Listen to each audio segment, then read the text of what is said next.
Hello everyone, Miss Lassiter here, and today I'm going to go through some of my best tips for how to do well in an online class. Now, whether you're learning online because you have to be remote right now and you got to do Zoom class or Google Meet or Microsoft Teams, or you're doing an online class because you chose to do one and you're at college and you signed up for an online class, this video is going to be some of my best tips and tricks for doing well as a student in an online class. Now, I've taught a lot of online classes, but I've also been a student in online classes, both in my high school program, my undergraduate program, and my grad program. I've had a smattering of online classes here and there throughout all parts of my studies, so hopefully these tips that have helped me will help you. Make sure you stay tuned for the end. I'm going to go through some actual Zoom tech hacks that you can do to make your online learning experience even better, so stay tuned to the very end for that. And real quick, for those of you who are not following along with the online class lingo, synchronous means you're doing the class live with the teacher at a specific time. Asynchronous means there are parts of the class or all of the class that you can do at your own time when you choose to do it.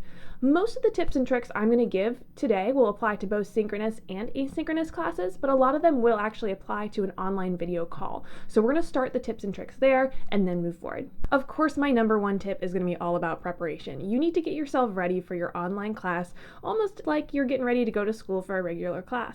Even if your online class is at home in your bedroom, let's talk about ways you can actually prepare for that online class to make sure your learning experience is going to be really good. Make sure you're there on time. I know it's really tempting to just open your computer 2 minutes before class starts from your bed and be ready to go, but the students who do that are often the ones who run into technical difficulties, who don't get logged on until after some of the most important announcements at the start of class, especially if you have a synchronous online class. So let's say you are on an online synchronous class. You want to make sure, one, that you can log on to the class, so figuring that out, and some of this hopefully you've done for a while now, but make sure you know how to log on to your Google Meet, your Microsoft Teams, your Zoom the way that your teacher wants you to do, and you may want to even check it out beforehand if that's at all possible. I like to save the links to my online classes in my bookmarks bar because it's something that I access more than once a day.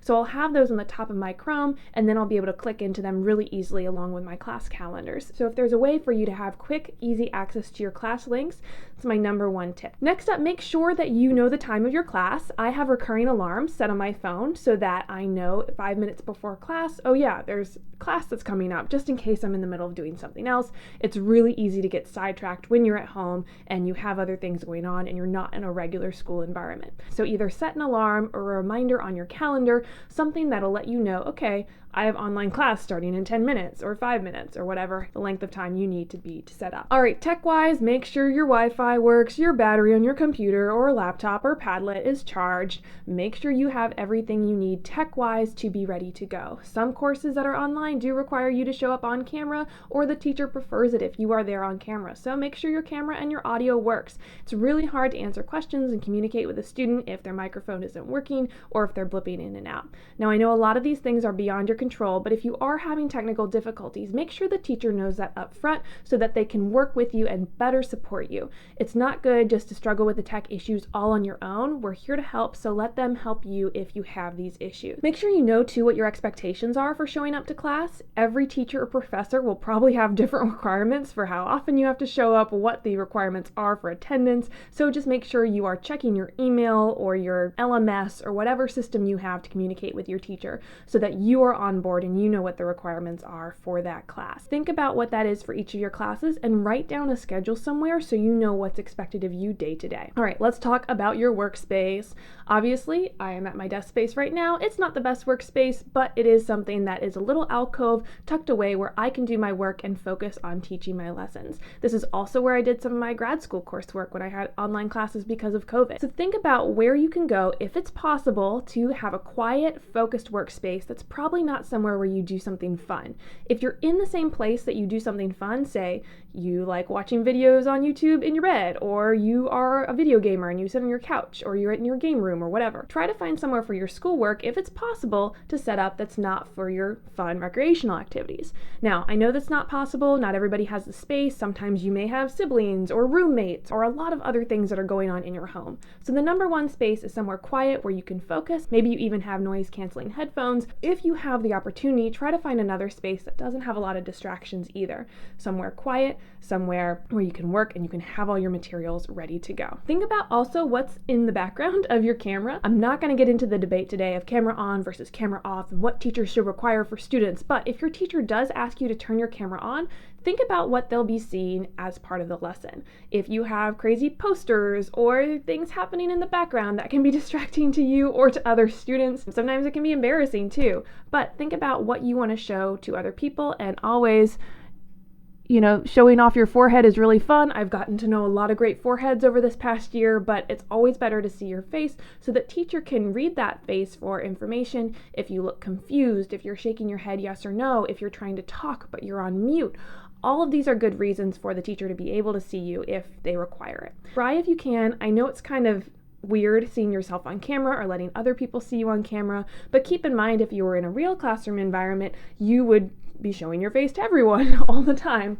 Again, you may not be in an environment where this is possible, or there may be too many distractions or internet problems to turn your camera on. But if you can and want to turn your camera on, try to keep it professional. Now, like I said, in a little bit, I'm going to show you a trick for how to actually hide your own video, but still keep your camera on. So if you're somebody who doesn't like to look at yourself on camera, you don't have to do that on Zoom. And I'm going to show you how to do that in a little bit. All right, while you're in online class, make sure you minimize your tech distractions. So this means if you're somebody who has multiple tabs open, try to minimize those or log out of those. This can also pull from your internet or your computer bandwidth, so make sure you close out any programs that aren't necessary for your online class. You can also try to make sure you only have one screen that you're looking at. I know this is difficult sometimes, but try not to have music playing or text conversations or chats going on, even though it may be really tempting to do so. Our brain can only handle so much information at one time, and even though you may think you're a good multitasker, the brain actually isn't capable of doing more than one thing at once.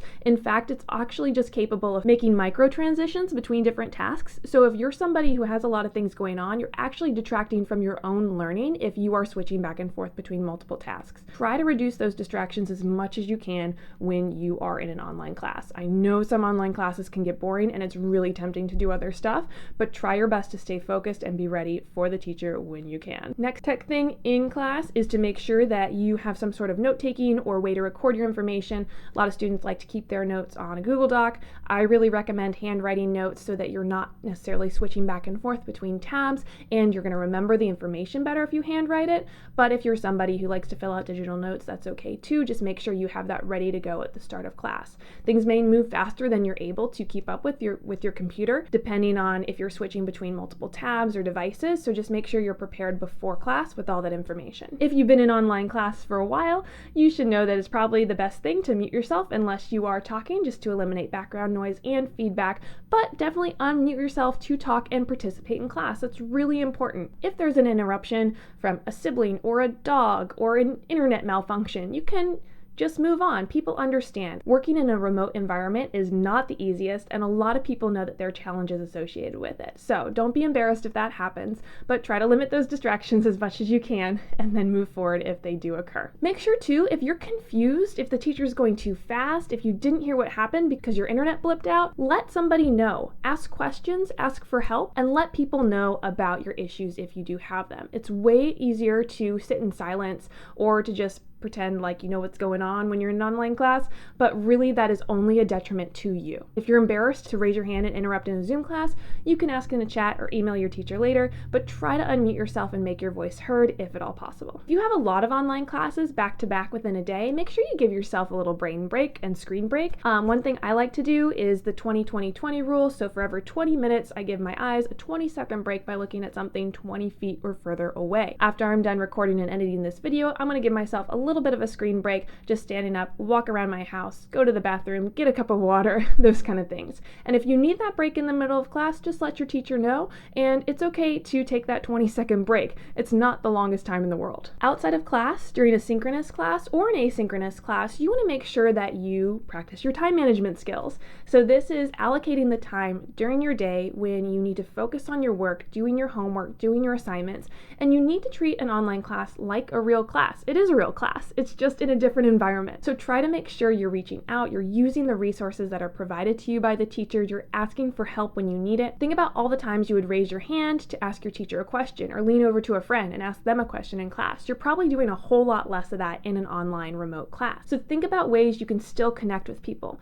If you know somebody else in the class or in another period with the same teacher, think about forming a study group. Try to find people you can connect with. I know it's hard and embarrassing sometimes in an online environment, but it'll actually help you learn more if you're talking about that information with more people. It's also good to create a study schedule or to make regular appointments for office hours. Try to go to teachers' office hours even if you don't need a lot of help, just to say hi so you can get to know them. Sometimes you'll learn a lot about yourself or the content or the teacher just by dropping into office hours for a quick question or just a quick thing to say hi. Now, the work can pile up during remote learning, so make sure you manage your tasks by breaking things down step by step to little smaller tasks you can accomplish during the day. If you're feeling overwhelmed, try making a checklist of 3 things that you can accomplish in one afternoon. Make sure they're small, manageable things, and then make sure that you devote the time to check those off your list as you do them. 3 things doesn't seem like a lot, but you can feel so productive and you can actually make progress in getting ahead of your online learning if you chunk your tasks down into smaller tasks. If you're somebody who's used to being 100% in person and you rely on being there in a classroom to get your work done and to stay focused, I know this is going to be a challenge. It'll take an adjustment, but the more you can rely on yourself to get this work done, the better off you're going to be in all your online classes and your coursework in college in the future. All right, now I'm going to go through a few quick tech tips, and these are things that you can actually do on Zoom to make your online learning experience a little bit better. Some of these functionalities are available on other platforms as well, but I'm just going to show you Zoom tricks for the purposes of this video. First of all, when you're in a large group, you can pin the teacher so that you're not distracted by other students if that's something you don't want to see, or if the video is shifting between different viewers. So if you don't want to see the whole class, you can always pin the video of the teacher, which you can see here. Next up, if you don't want to see your own face, what you can do is hide the view of yourself. Instead of turning off your camera, what you can do is hide your video from yourself. So other people can see your face, you can't. You can also open up or close the chat if you feel like you are going to get distracted by that. And then of course you can enter full screen if you want as you're working on Zoom.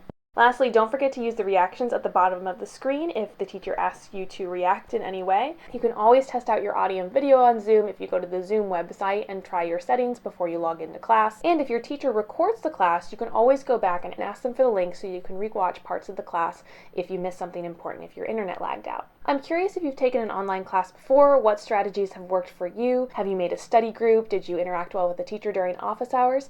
Be sure to put your success stories in the comments below so other people can hear your good advice. Thank you so much for watching, and if you want to see more videos on science, education, or technology, make sure to subscribe, and I'll see everybody later.